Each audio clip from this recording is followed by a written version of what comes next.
parle de la poudre, la première expression à laquelle je pense est « jeter de la poudre aux yeux ». Cette expression date du XIIe siècle. Il faut savoir que la poudre se rapportait plutôt à de la poussière. C'est une expression qu'on utilisait lors des courses à pied ou à cheval. Elle fait référence à la poussière que soulevait celui qui était en tête des courses. Vue sous cet angle, on se rend compte qu'elle n'avait pas une connotation négative à l'époque. Jeter de la poudre aux yeux signifiait gagner avec brio.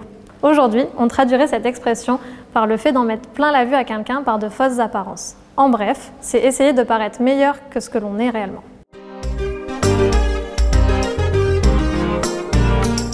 Si on vous parle de poudre, quelle est l'expression qui vous vient à l'esprit ?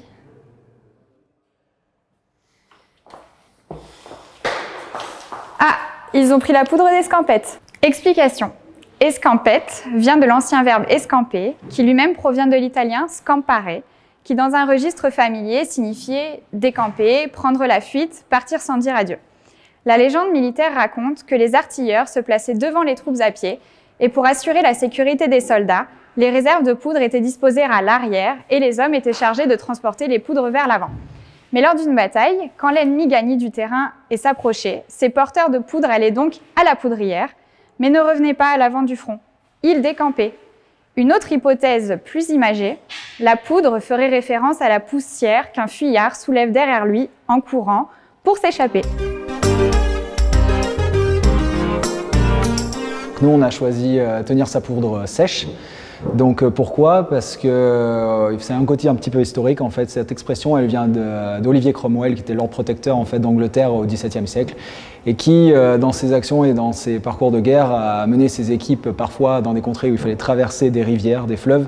Et donc à chaque fois qu'il traversait, il leur disait, c'était un homme très pieux, il leur disait croyez en Dieu les gars, et puis tenez votre poudre sèche. C'était rapport à la poudre à canon, puisqu'en fait c'était une période assez chargé en guerre à cette époque-là, avant le Commonwealth.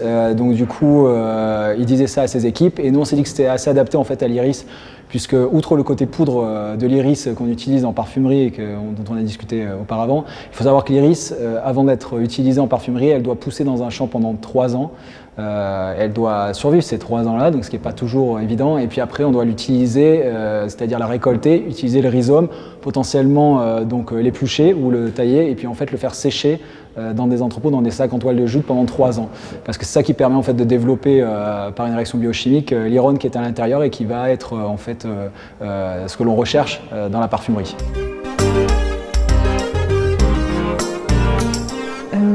Si on vous parle de poudre, quelle est la première expression qui vous vient à l'esprit? La poudre de perlimpinpin, évidemment. Perlimpinpin est une onomatopée. Elle peut être assemblée pour son allitération semblable à une formule magique comme abracadabra. Par définition, elle apparaît comme un remède miracle imaginaire. En parfumerie, la poudre de perlimpinpin peut s'apparenter à un ingrédient magique qui laisse libre cours à l'imagination et la créativité d'un parfumeur. Ainsi, un parfumeur peut choisir des territoires olfactifs différents, soit plus fantaisistes, soit plus mystérieux, ou encore plus conceptuels pour la représentation d'un parfum.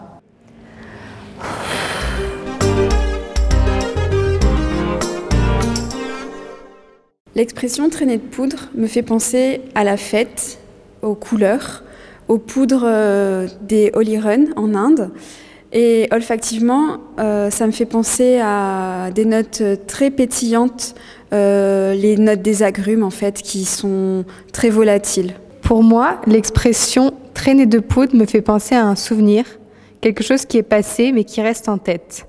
La traînée de poudre symbolise ce qui reste, la trace de notre histoire et de notre passage. Cela m'inspire des notes douces, réconfortantes, qui nous amènent dans nos souvenirs joyeux. Mettre le feu aux poudres, une expression dont l'odeur serait celle de la poudre à canon, métallique, froide, une odeur de pierre à fusil, voire de poivre noir. Mais non, l'expression mettre le feu aux poudres, ça me fait penser plutôt à la colère, qui peut se caractériser par l'aspect chaud du clou de girofle ou encore ce côté sueur du cumin. Mais non, le feu aux poudres, c'est un tableau de Jean-Honoré Fragonard. Il faut faire exploser la passion, le libertinage français et la sensation d'orgasme avec des notes suaves ou animales comme le jasmin et le castoreum. Pas sûr que ça sente très bon tout ça.